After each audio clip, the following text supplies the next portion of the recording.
dajaloo sama gars yi maa leen di ziar bu wér di jégalu. temps yi li tax soirée ciné amul woon dañu nekkoon ci ay defaraat xam nga utaat plateau bu bees defaraat équipe technique xam nga defaraat tamit seen présentateur contrat yi waa voilà tey nag dañ leen di proposer 4 séries ak 2 longs métrages mais balaa ñuy dugg ci loolu dañuy dem ci actualité.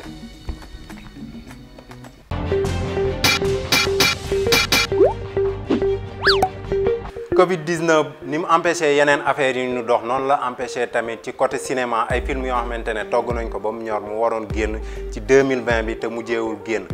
dinañ leen ci citer quelques films lu mel ni Black Widow lu mel ni Fast and Furious 9 lu mel ni James Bond. Bon ñu continuer ci actu yi di leen wax ne Supernatural ak Esprit criminel ñooñu ñu ngi ci seen fin série ñu continuer tamit ci acteurs yi nga xamante ne dañ leen testé positif ci Covid-19 maanaam ñu mel ni Tom Hanks ak jabaram Idrissa Elba Christopher bu nekk ci Game of Thrones.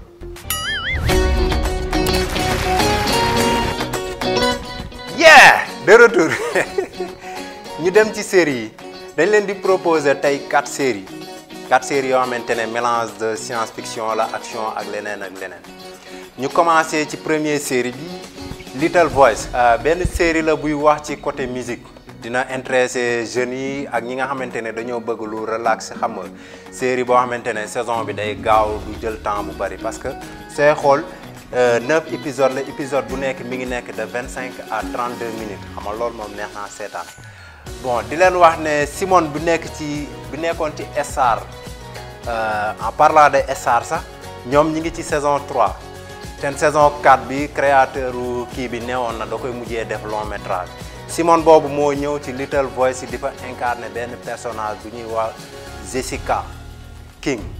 Jessica mi ngi nekk ci New York bëgg fa réaliser li muy def maanaam bëgg muy musique bëgg fa def carrière musique mais ci biir carrière musique boobu noonu mi ngi jaayanteeg live bi pour jéem a fay location en plus dimbale benn frère am handicapé bu mu nekkal ak papam léegi nag li intéressant ci série bi mooy soo koy seetaan da lay jox envie nga def envie nga réaliser envie tamit nga topp say rêve ak lépp loo mën a am comme empêchement.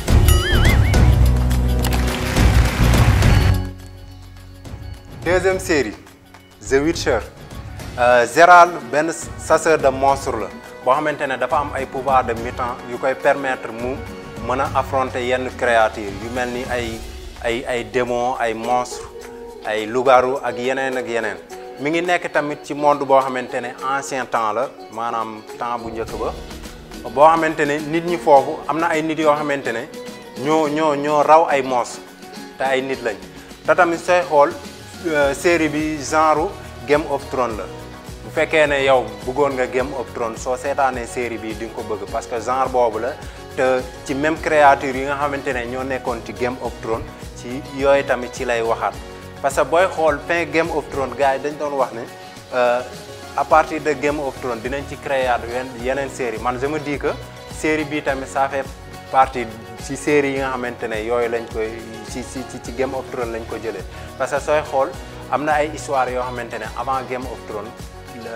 la xewoon quoi yooyu ñi ngi koy wane ci biir série bi su fekkee ne nag bëgg nga genre série ancien comme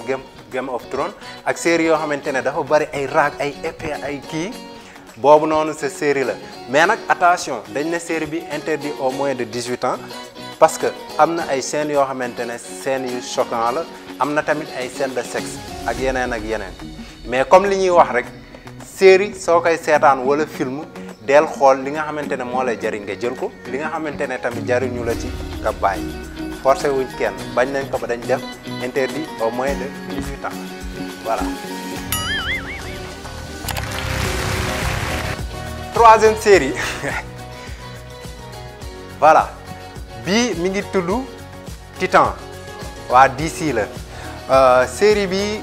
du genre super héros série bi mi ngi wax ci Robin ku ko dégg nga wax Batman mooy maanaam kii ànd ak Batman kii secondé Batman bras droit Batman voilà série bi série super héros la série action la série tamit bu intéressant la am tuuti comédie. Bon série bi mi ngi wax ci benn xale boo xamante ne day am lu nekk ci biiram benn affaire boo xamante ne su génnee day def dégâts bu bari ci monde mën naa sax tukkil kii monde bi mais nag avant tout série bi science fiction la maanaam lu ñu xalaat nii ci xel rek imaginer ko mais existé wul léegi nag xale boobu noonu Robin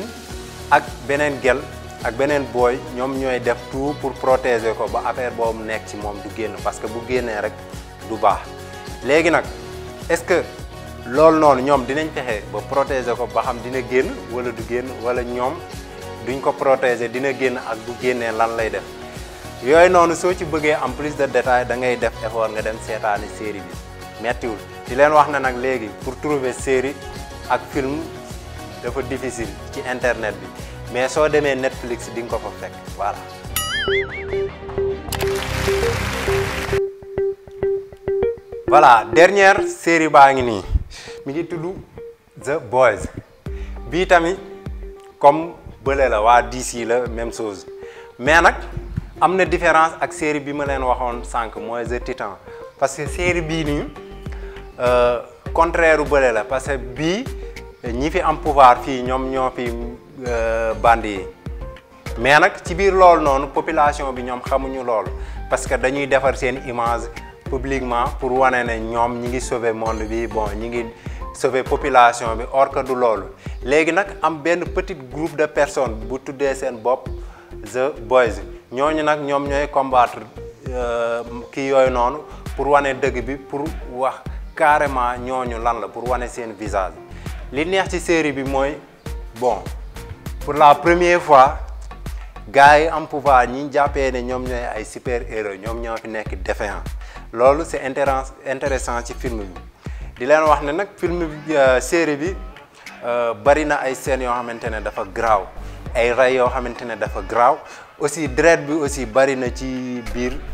série bi en plus am na tamit ay scènes yu bari yoo xamante ne dalay choqué bu fekkee ne xale nga wala affaire yooyu moo tax même man damay joxaale bii barème interdit au moins de 18 ans wala au moins de 16 ans mais xale bu ci dëgër bopp bu xamante ne ñeme na ay film horreur mën nga koo seetaan série bi aussi série jeunesse la mais mën nga ko seetaan aussi bu fekkee ne mag nga bon mais bu fekkee tam ñeme woo affaire yu grave yooyu noonu mën nga koo tëb.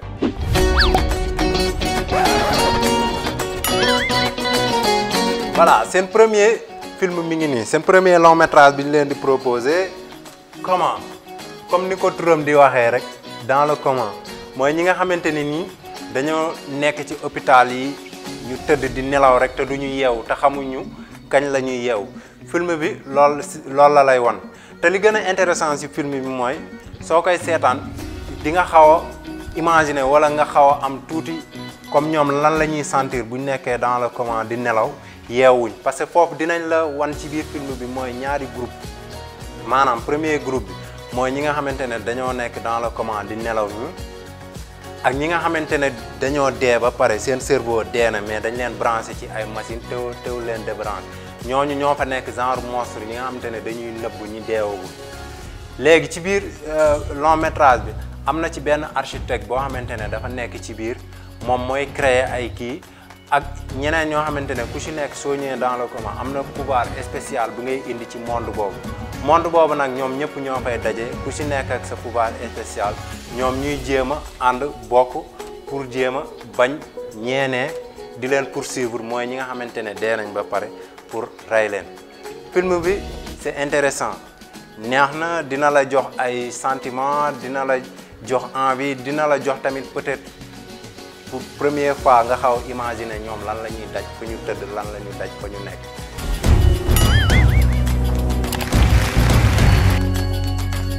voilà suñu dernier long métrage bi moo nekk nii Project Power kii nag Jimmy Fox moo ko def te Jimmy Fox moom ku ko xam ne du def film cuune waaw film bi aussi mi ngi wax ci ay super pouvoir science fiction la mais li ci intéressant mooy fii gars yi seen pouvoir yi dañ koo def sous forme de capsule ay drogue la yoo xamante ne soo ko naanee da lay jox pendant 5 minutes pouvoir spécial moo xam nag ban genre pouvoir lay def ci yow ci biir long métrage bi Jimmy Fox mi ngi ciy wër benn doomam bu ñu kidnappé film bi film tout genre la ñëpp mën nañ koo seetaan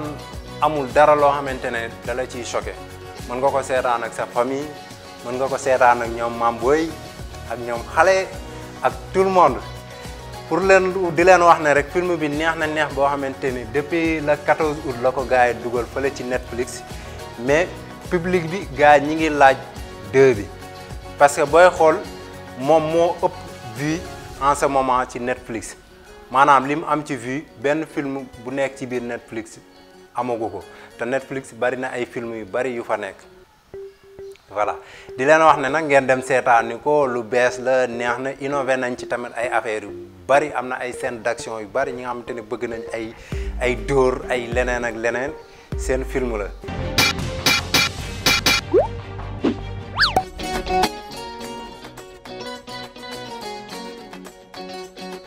voilà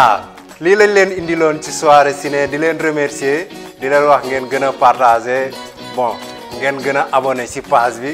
gis nañ seen commentaires yi ak partage yi ñu ngi leen di remercier allez tasaare